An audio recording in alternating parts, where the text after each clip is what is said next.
Ladies and gentlemen, good morning to all. The topic of the presentation is optimization of transport cost as a tool for profit maximization. This research was carried out at Land Brewery Ceylon PLC in Biagama, Sri Lanka, which is enjoying over 85% of Sri Lankan market share of beer. So the annual revenue around 17,649 million, and they have 6 brands, beer brands, and currently they have 218 employees, and they are distribute their finished products through 18 consignment agents, who are scattered 18 location in the island.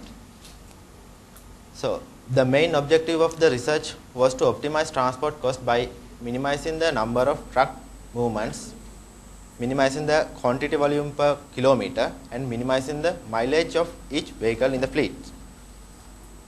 Next, this research problem can be conceptualized as according to this diagram. At the beginning of the day, we get daily buffer sheet of the agent, which are prepared by the marketing department of a company, and also we get the table of available vehicle in the fleet prepared by the outbound logistic department. So using the daily buffer sheet, we can determine the agent's daily demand. Then we calculate the number of possible trips. There we consider 2 aspects, like according to the practical scenario, normally one truck only can occupy for only one time, can occupy for a long distance, and 2 times for the short distance.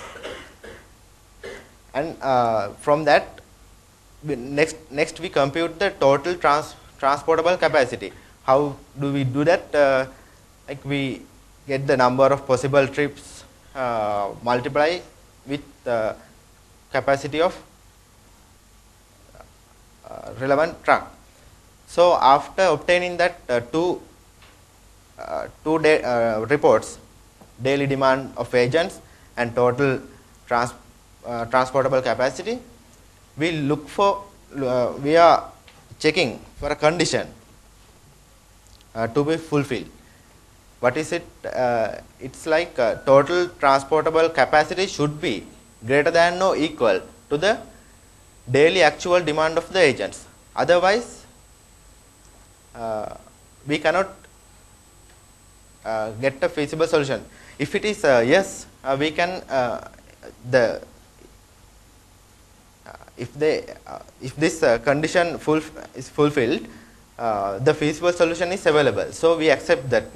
If it is not, the feasible solution is not available. So we have to add more trucks, and we checked again to fulfill the same condition. If the answer is yes, we can proceed further. Otherwise, we have to repeat the same thing until that condition get fulfilled. So after that, we run the MS solver in Microsoft Excel.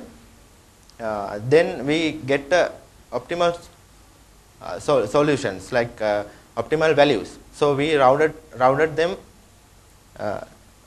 to eliminate the half load. That means there's a company policy. We don't send half loads. So eventually we get 3 reports, named fulfill demand of agent of the selected day, optimum allocation of truck to the agent, total transport cost according to the optimum solution. So that is not the end. So we that outcome of this diagram feed to this diagram. So the vehicle schedule was prepared by prioritizing the agent based on their available safety stocks.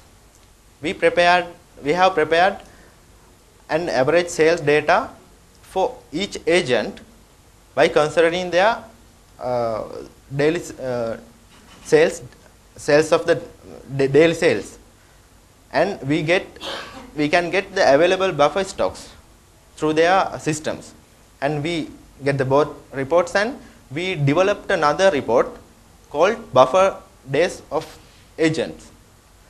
That report depicts how many days an agent can survive without making any stock out situation with the existing buffer level. So after that, we using that buffer days of the agent, we prioritize the agent based on their minimum buffer days to the ascending order. That means ascending order. So after that, we, as I mentioned earlier, input of the outcome from the above diagram, we take that outcome to here, and we use both reports and send the trucks which is allocated by the optimum allocation table to the critical agent. After we send the first truck, we update the daily buffer stock with the transit volumes to the point of available buffer stock, and this process repeat itself. It's automatically going. So until at the end of the series, final truck schedule of the day, we can get the final truck schedule for the day. Now we can look at the data of the research. Transport data of 18 prime movers for the period of 2 months, and sales data for the same period were utilized for this analysis. Transportation data were obtained from the Freight Links International, which is the transport provider of the Land Brewery Ceylon PLC, and the sales data were gathered from the marketing department, the Land Brewery. Here only a single trip can be made to an agent. As I mentioned earlier, the same thing is repeated here. Agent in the day, except the short distance agents below. The short distance agent mean below 50 kilometers from the brewery, we consider them as a short distance agent. A short distance agent can be visited twice a day. And the company policy is there, no half or less truckloads are sent to the agents. According to the agreement, 18 trucks are operated, but during the festival season we get more demands, so New Year and the Christmas period, so we add 2 more trucks to the fleet. So I go fast in the general slides, if we can save some time for the important place. So this is this is the important part. Land company